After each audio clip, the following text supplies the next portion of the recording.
A continuación, Quito TV. Quito TV, con el arquitecto David López, en Telesucesos, Canal 29.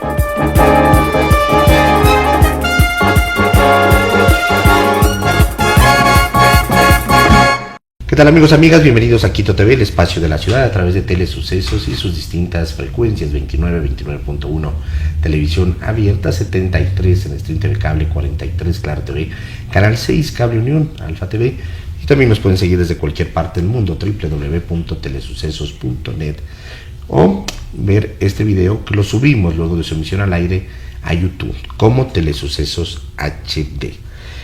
Está presente con nosotros Mario Arrúa, él es el representante legal de Equifax Latam, y muchos escucharán Equifax y van a decir: esto tiene relación con el tema del buró de crédito, con mi récord crediticio, con la central de bancos, como se decía, central de crédito, bueno, algunos términos, pero Mario, precisamente, él es paraguayo, nos va a aclarar un poco sobre los buró de crédito, una historia de inclusión financiera, oportunidades y protección de datos.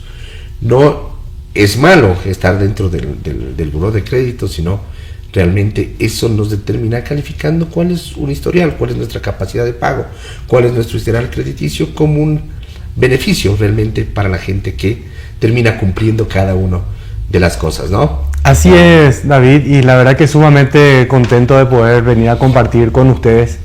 La historia de los buros de crédito comienza hace 125 años atrás, cuando los fundadores de Equifax empezaron a ver falencias en la forma en la que los comerciantes otorgaban créditos. Ellos veían que otorgaban estos créditos por corazonadas, si conocían o preguntaban, pero no era un sistema objetivo para tomar las decisiones de dar o no dar un crédito.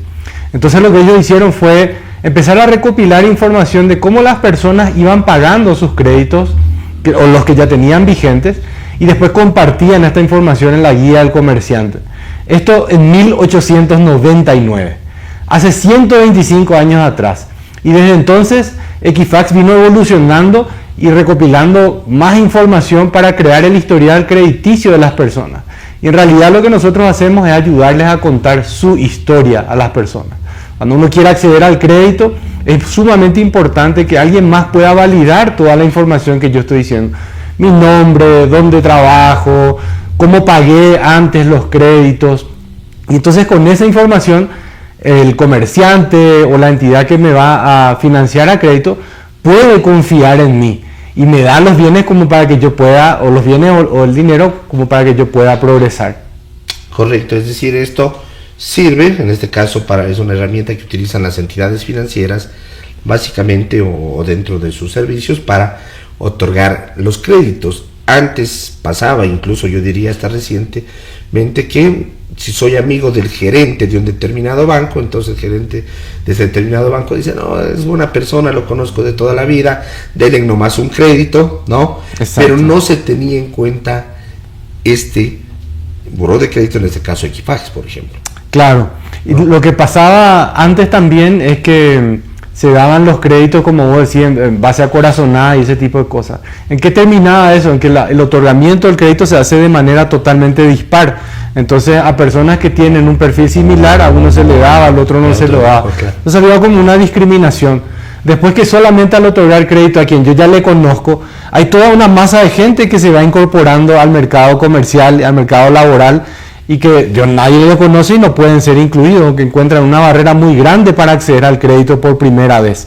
Entonces, es cierto, Equifax es una herramienta para el otorgante del crédito, pero a nosotros nos gusta mucho más contar de que son una herramienta para las personas, para ayudarle. Termina siendo inclusiva, ¿no? Para ayudarle a acceder al crédito, especialmente a la primera vez. O sea, quienes ya tienen un historial crediticio, ya tienen amigos en los bancos o en el comercio, no necesitan tanto de nuestro servicio. Pero el que sí va a acceder al crédito por primera vez necesita construir su historial crediticio. ¿Cómo funciona esto del buró de crédito?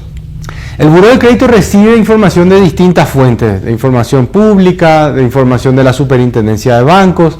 Es una entidad regulada por la Superintendencia de Bancos, es decir, tenemos un órgano supervisor que regula nuestra actividad y nos dice qué tipo de información podemos tener, como cuando se tiene que contar con el consentimiento de las personas, las medidas de seguridad que tenemos que tener alrededor de los datos.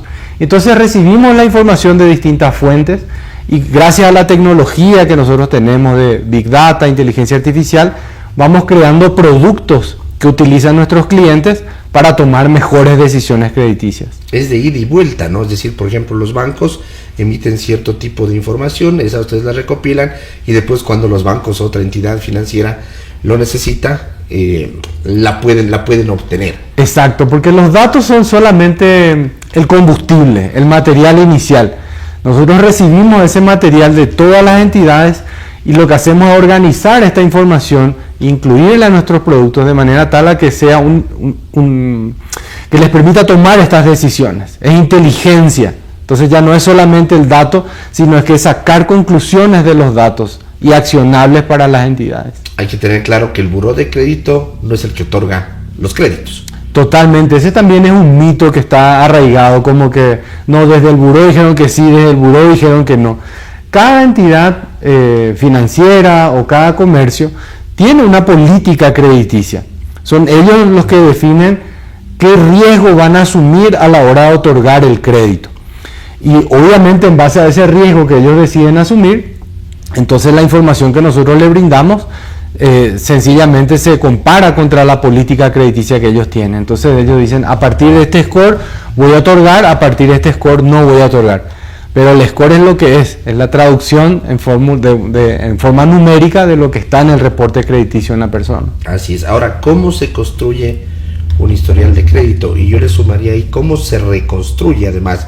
Porque hay gente que por uno u otro motivo en algún momento tuvo dificultades económicas, no se dio cuenta de lo que estaba endeudando y dice, no, yo tengo un mal historial de crédito y Claro. ahí viene cómo lo reconstruyo, es decir, cómo construyo y cómo reconstruyo mi historial de crédito. Perfecto, excelente pregunta. Yo creo que llega al punto neurálgico de otro mito también, que es el de es malo estar en el buró de crédito, ¿verdad? Y, lo que pasa es que antes, no sé, décadas atrás, lo único que se manejaba era información negativa. Es decir, cuando yo me atrasaba en un crédito, eso es lo que figuraba.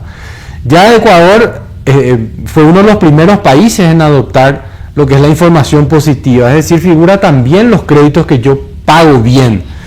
Entonces, el tip para la gente que quiere construir y quiere reconstruir su historial crediticio es asegurarse que se vaya incluyendo información positiva en él. Entonces, si no hay nada todavía, si es una hoja en blanco, una persona tiene 18 años, empezó a trabajar, tiene que empezar a ver qué puedo incluir en mi historial. Entonces son pequeños créditos que uno toma, por ejemplo, la telefonía, o algún otro crédito más pequeño de una licuadora o de ese tipo de cosas que son bastante flexibles, pero que sí me ayudan con el pago puntual a ir mostrando que yo tengo un patrón de cumplimiento.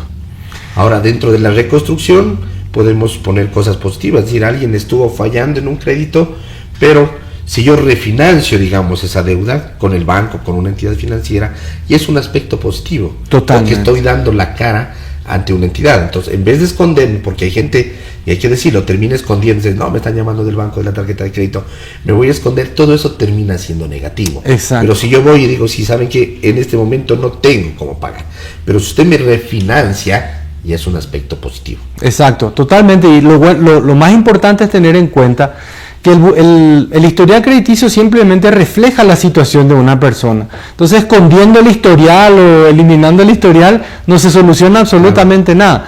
La forma de solucionar es como vos bien la indicás, acercándose al acreedor, buscando una refinanciación, pero también ayudando a construir eso desde el pasado, digamos, de asegurarme que siempre se incluya la información positiva de todos los créditos que yo voy pagando bien. Entonces, cuando a todos nos puede tocar, llega el día en que tenemos un atraso, una situación complicada, ese atraso se va a ver en el contexto de todo lo que yo vine pagando bien, siempre. Entonces, a quien me tenga que refinanciar, le va a ser mucho más fácil confiar en que yo esa refinanciación la voy a pagar si yo detrás tengo un historial crediticio bueno.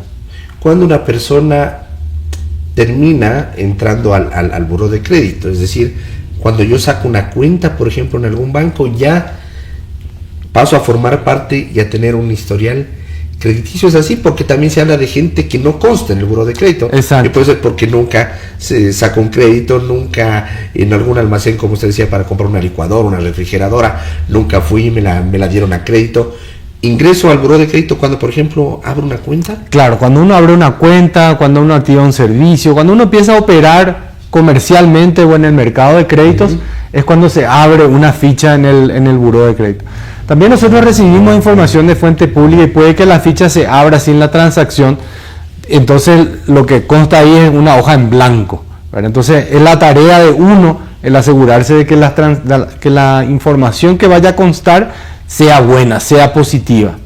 Así es, esto es similar a cuando asistimos a donde un médico y nos abre la historia clínica. Si nunca hemos ido a donde un médico, no tenemos historia clínica, pero si es que vamos, dice, a ver, tú estás bien, tienes estos problemas, te mando estos exámenes y comienzo a crear un historial clínico. En el caso del médico, acá es un historial Nosotros clínico. comparamos también siempre esto con el currículum laboral, ¿verdad? Claro. Es como el histórico de los lugares donde yo estuve trabajando a la par del histórico de los lugares donde yo operé a crédito.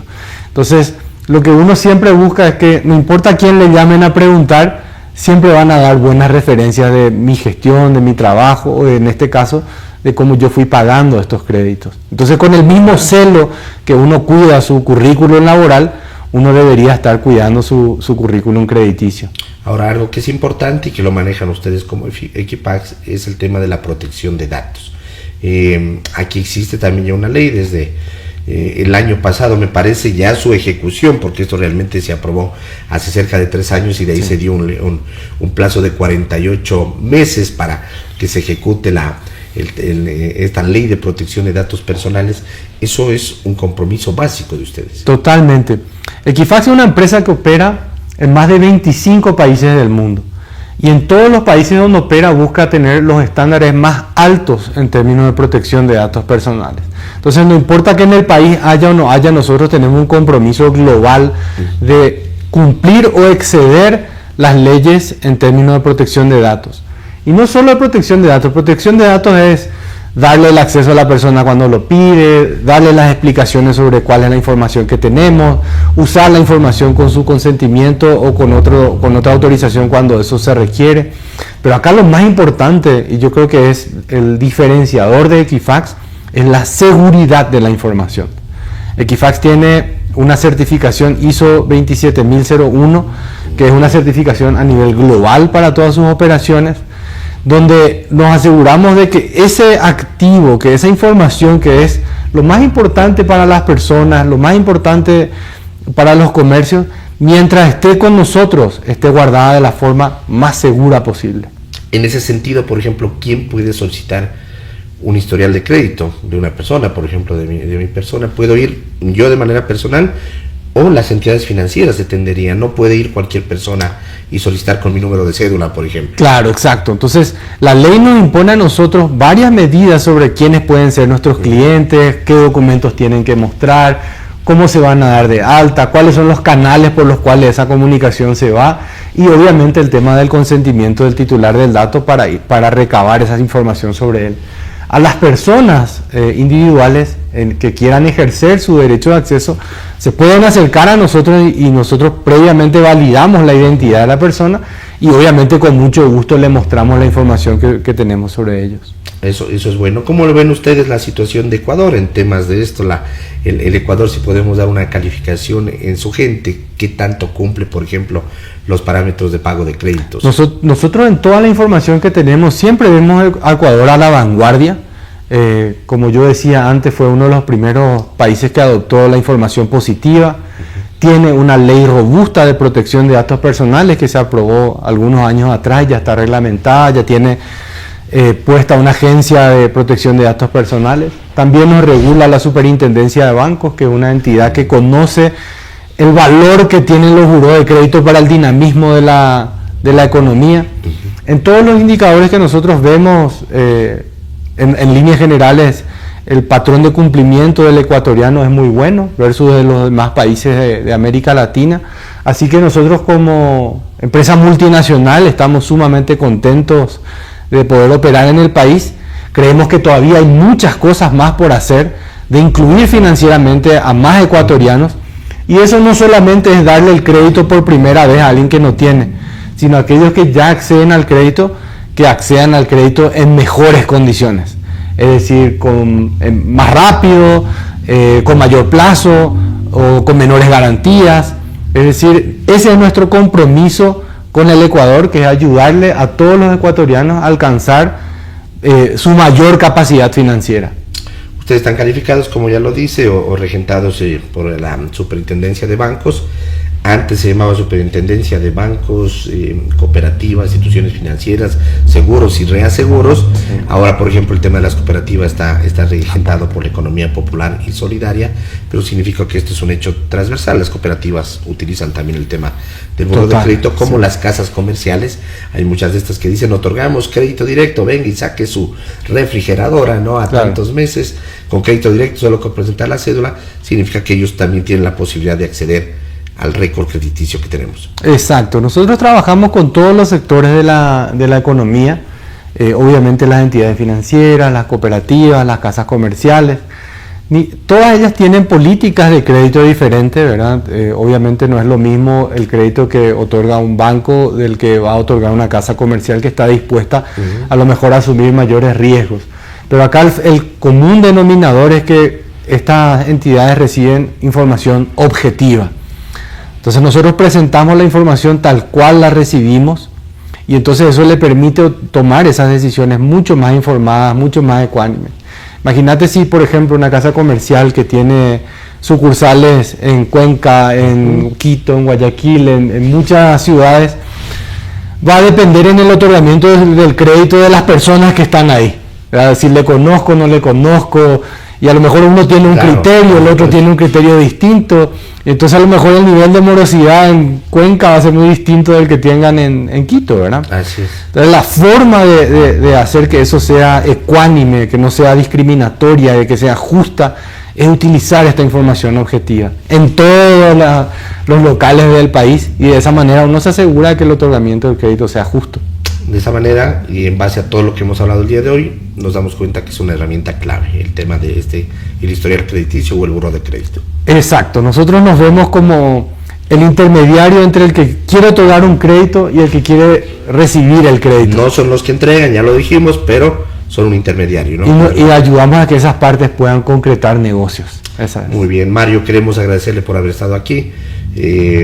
Seguramente usted pasa recorriendo Sudamérica, Latinoamérica. Usted es el representante legal de Equifax en Latam, y algunos días estará aquí en Exacto, en sumamente contento, me siento como en mi casa, así que de nuevo muchas gracias por recibirme. A la orden. Ha estado con nosotros, como lo dijimos, Mario Arrúa, representante legal de Equifax Latam, quien nos ha venido a contar el día de hoy sobre los burós de crédito, una historia de inclusión financiera, oportunidades y protección de datos. Amigos, que pasen bien, hasta la próxima, felicidades. Las opiniones vertidas en este espacio por la producción y dirección del programa son de exclusiva responsabilidad de sus autores y de quienes intervienen en ellos.